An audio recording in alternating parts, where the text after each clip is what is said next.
Bonjour à tous. Aujourd'hui, on vient d'aller plonger pour poser des microphones, pour enregistrer le son sous l'eau, le son des poissons, des requins, des crevettes, tous les sons qu'il y a sous l'eau. Quand on est sous l'eau, il y a une espèce de chaos. C'est un vieil adage maintenant de dire que le monde du silence était un titre assez mal choisi.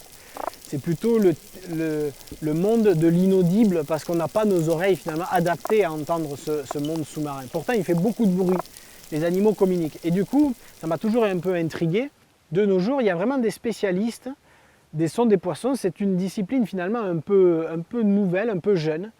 Et du coup, j'ai pris avec nous sur cette expédition, j'ai invité à nous rejoindre Éric Parmentier de l'Université de Liège en Belgique, qui est vraiment un spécialiste de la communication des poissons, en tout cas des sons que produisent les animaux sous l'eau.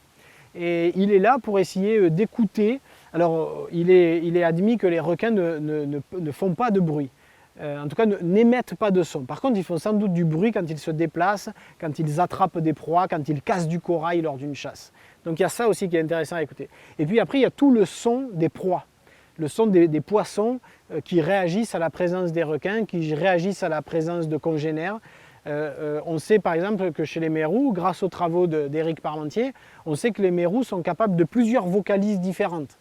Donc on en est presque aux amorces d'un langage en quelque sorte. En tout cas moi je me permets de le dire, lui il n'osera pas aller si loin.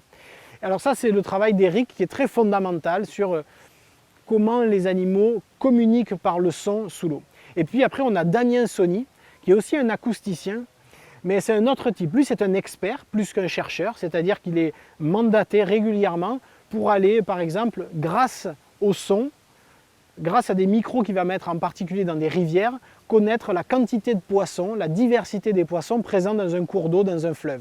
Lui, c'est plutôt un expert et il est venu avec tous ses équipements et ce sont des véritables échographes. Donc il met cette passe sous échographie et on a du coup une image sonore comme que lorsque l'on fait l'échographie d'une femme enceinte. Et personnellement, c'est la deuxième fois de ma vie que je me fais échographier. La première fois, c'était il y a plus de 40 ans dans le ventre de ma mère. Et puis cette nuit, la nuit dernière, Damien a échographié la passe au moment où on est passé. Et on peut voir nos silhouettes entre les silhouettes de requins, même si l'on est dans le noir. Toutes ces manips qu'on a réunies pendant cette expédition, elles apportent toutes des éléments de réponse. Il y a des grandes questions. Comment marche la meute de requins? Comment les proies réagissent à la présence d'autant de prédateurs? Ça, ce sont nos grandes questions de départ.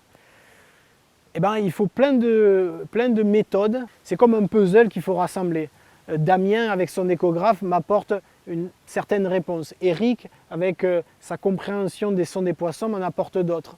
Johan, Charlie, Yanis, avec le marquage des requins, avec la caméra embarquée sur le dos des requins, me permet de savoir d'autres choses. Quelles proies sont visées par les requins, par exemple, où ils se tiennent le jour, où ils se tiennent la nuit. Enfin, c'est l'ensemble de toutes ces petites réponses qui vont nous permettre bientôt, quand on sera rentré, quand on aura recroisé toutes ces informations, de peut-être mieux comprendre ce qui se passe au cœur de la meute de requins de l'atoll de Fakarava.